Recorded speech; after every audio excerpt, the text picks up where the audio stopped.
So when I first came into faith in the year 2000, I remember hearing about this Trev who'd just fallen off Snowdon.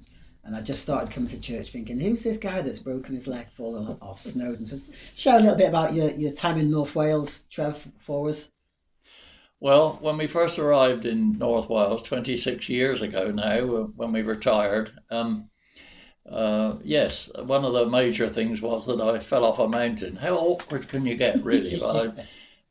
Mercifully, I didn't fall like a stone. I rolled down. I think if I'd have fallen as a stone, I wouldn't be here today. But I rolled down and sustained a very nasty compound fracture of the lower leg. I won't go into details because some watching might be squeamish, but and it took 2 years pretty well to get over it. And I had one of those things, those wire things on my leg at one time, and all this, that, and the other. No. And I have to say how wonderful Esther was in caring for me in those days. She, in fact, in the dining room, I've got a silver plate that I had made with my thanks and appreciation written on it. I got a jeweler to do that, to say thank you to Esther. I thought it was one way of saying thank you. However, let's get back to KBC. Yes, I served in KBC, and so did Esther. We both got involved in the church. I actually took over being responsible for ministry in the old church, what I always refer to as the tin hut. I don't think it was tin, actually, but it's now a children's nursery, which, incidentally, when they opened it as a children's nursery, they asked me to officially open it. So, yeah, highly honoured, really. Anyway, and I sort of took the church into the new building, really. It was a great privilege, really. And the first service we had there, I remember, was getting up towards Christmas, and there was no chairs. People had to bring their own chairs. There was no carpets on the floor, but we moved in and we took over the building, and it was wonderful.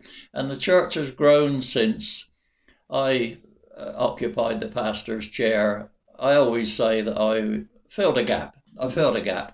Like Esther did in the book of Esther.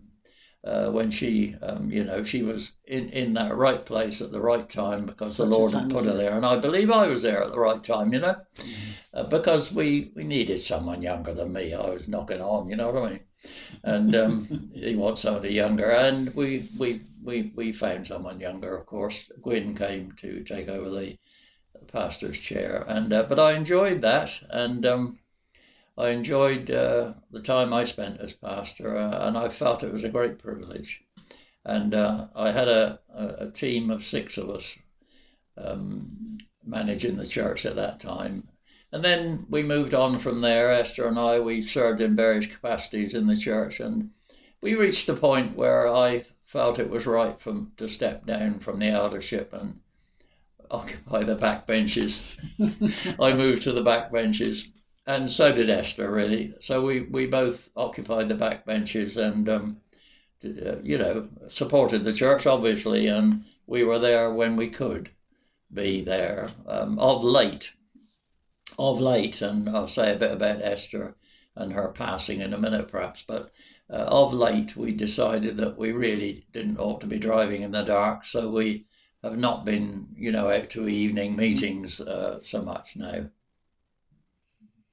I think it's no understatement to say that you've been a real inspiration to me and many others in the church, both yourself in your service and Esther as well, how you've been so committed and dedicated to serve the local church in Kimmel Bay and being an inspiration. And that I quite often say to some of the men, if you want to grow in your Christian faith, join the prayer meeting, because that's where there's people like Trevor who are faithful and who will pray and will guide you and encourage you. Thanks, Trev.